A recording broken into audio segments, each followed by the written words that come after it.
nguzo katika maisha yetu. Zungumza na watu wako kama vile Bwana wamependa siku ya leo, na uwepo wako Bwana ukasikika katika nyumba ya Bwana, kwa utukufu wa jina lako Yesu Kristo na kuamini. Amen. Nashangaa mtumishi wa Mungu ulipokuwa unasema kuhusu Roho Mtakatifu. I don't know how anga ina connect, kwa sababu hayo ndio matayarisho yangu leo, the Holy Spirit. Tumekuwa tukiongea kuhusu the prophecy. Na nilipokuwa naangalia vile nitaweza kucontinue na nikaona mtumishi wa Mungu akawa ameguzia kwamba tuje tumalizie watu wapaka mafuta. Na nikaingia kwa section ya kutafuta what is anointing, nikaipeleka nikasikia haiji pasipo na Roho Mtakatifu. Ndio nikasema sasa wacha nirudi kwa Roho Mtakatifu wa Mungu anayemwagia watu pako. Bwana Yesu asifiwe. So wakati umesimama ukiongea nasema kwani hatujaongea na yeye. Unaelewa? So Roho wa Mungu ana covenant, anaunganisha anga ili iweze kunena kitu cha wakati. So nikawa sasa vile ameniambia niweze kuzingatia watu wahudumiwe kwa kupaka mafuta.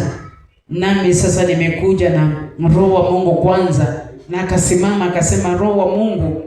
Nikasema okay, hivi ndivyo Roho wa Mungu anafanya. Bwana Yesu asifiwe. Fungua nami Matendo ya Mitume 8. Kuna mtu mmoja hapo ananishangaza jinsi hivi alivyotamani kupata kitu hiki. Na kwa vile Roho wa Mungu atatuongoza kulitoa hilo neno, najua kwamba utashangaa kama mtu kama huyu ilikuwaje.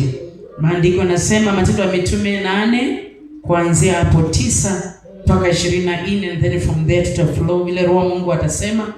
Chukua Biblia yako, chukua diary yako, andika Matendo ya Mitume 8 kuanzia 9 na 24.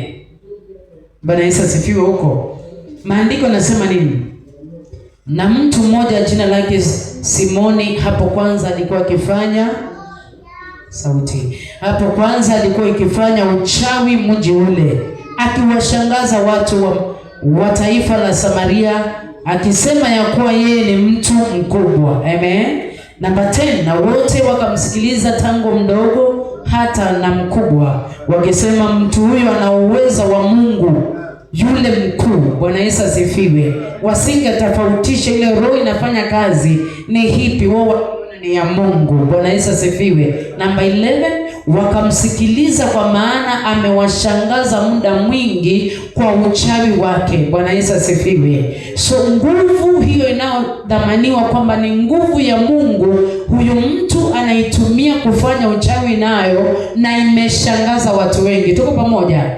Sasa sisi tumejazwa na Roho wa Mungu, na matendo hayapo ya kushangaza watu wa dunia waseme twendeni pale. Lile kanisa liko na uwezo wa nguvu za Mungu. Vipofu wanaona, viwete wanatembea. Bwana Yesu asifiwe. So waliishi kuona ule uweza. Ulikuwa ni uweza wa Mungu, kumbe si uweza wa Mungu. Bwana Yesu asifiwe. Wachawi wachukue nafasi kutuliko sisi ambao tumepewa Roho wa Mungu wa kweli. Haleluya. Let's flow. Tarudi hapo tena. Wakamsikiliza. Namba 10, wote wakamsikiliza tangu mdogo na hata mkubwa, wakisema mtu huyu ni uwezo wa Mungu yule mkuu, wasijue sio hiyo. Namba 11, wakamsikiliza kwa maana amewashangaza muda mwingi kwa uchawi wake.